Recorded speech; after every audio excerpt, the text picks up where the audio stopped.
Welcome to our series of industrial safety training programs. Today's program is on the hazards of static electricity. You know, static electricity presents some unique problems when it comes to detection and control. You can't see it, you can't feel it, or sense it. You don't even know that it's there until a spark occurs, and then it can be too late. The best protection against static electricity is knowing the conditions where it's likely to develop, and then taking measures to prevent it from happening. Static electricity can be generated by any type of friction.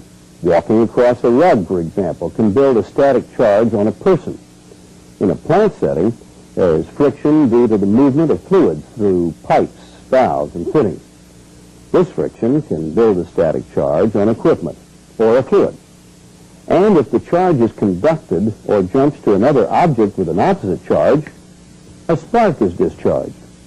Static electricity is particularly dangerous in areas with flammable vapors because the spark contains enough energy to ignite a flammable mixture. In this program, we'll look at some of the things you can do to reduce or eliminate the chances of static sparking. Things like grounding equipment and reducing flow velocity. We'll also take a detailed look at some specific operations such as the loading of tank cars and tank trucks, in which static electricity is a major concern.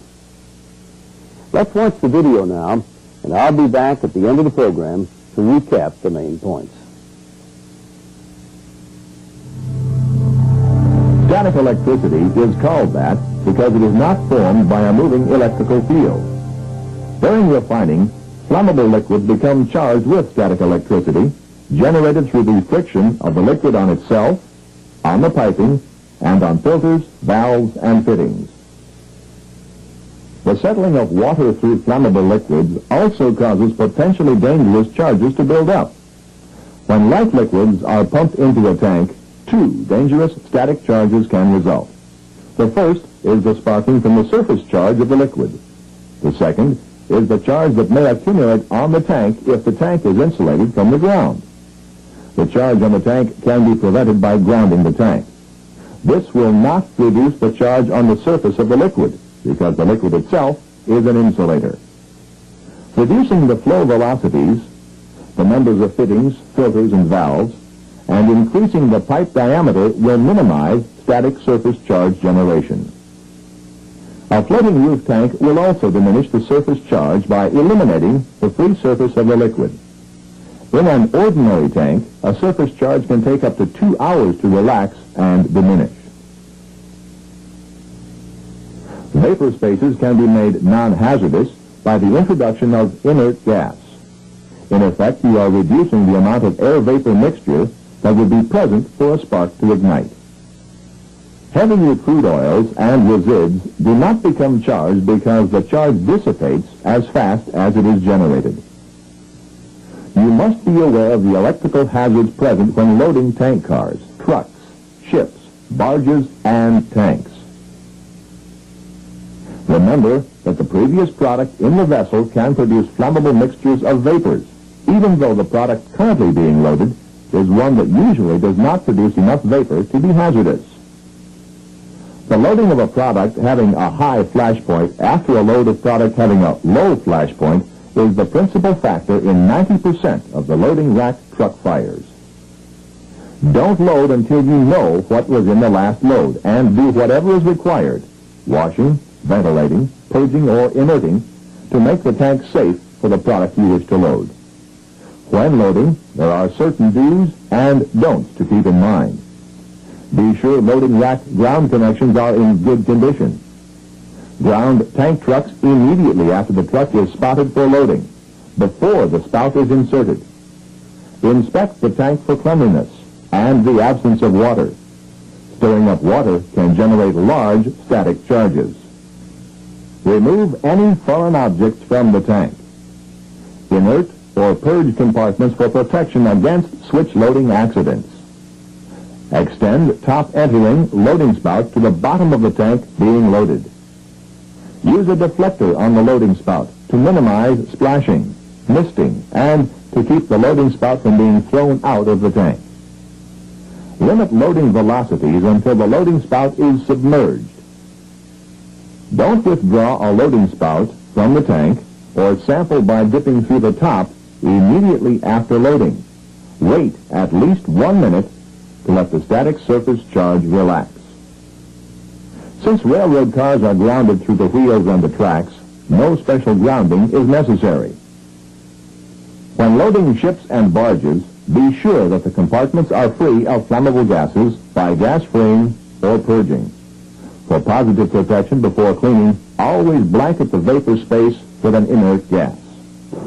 Steam or other vapor discharge also generates large amounts of static electricity. Steam cleaning equipment should be suitably grounded before use in hazardous areas. Remember to stay away from steam clouds yourself. Steam spray can charge you with static electricity. It can also charge conductive objects insulated from the earth, such as an automobile or equipment on rubber tires. You don't have to be in a steam cloud. Just being near is enough. There's no doubt that static electricity is a major ignition hazard. You can't see it, so you have to take precautions ahead of time whenever there's a chance of generating static sparks. This is critical in the loading of tank cars, trucks, ships, and barges. In loading tank trucks, make sure that the grounding connections are in good condition and immediately ground the truck after it's spotted for loading. The tank compartment should be inerted with carbon dioxide or purged with steam to remove any flammable vapors. Top entering loading spout should be extended to the bottom of the tank, which will minimize splashing and static charges. And the loading flow rate should be kept low enough to avoid splashing until the end of the loading spout is submerged. When the tank has been filled, you should allow at least a minute before you withdraw the loading spout. This gives any static charges some time to discharge. The same basic precautions should be taken for the loading of tank trucks, tankers, and barges. Tank cars, however, do not need any special grounding because the railroad tracks provide a ground connection. There are other operations apart from tank cleaning in which static electricity poses a hazard. When filling a portable container, the fill spout or nozzle should always be in contact with the edge of the container opening.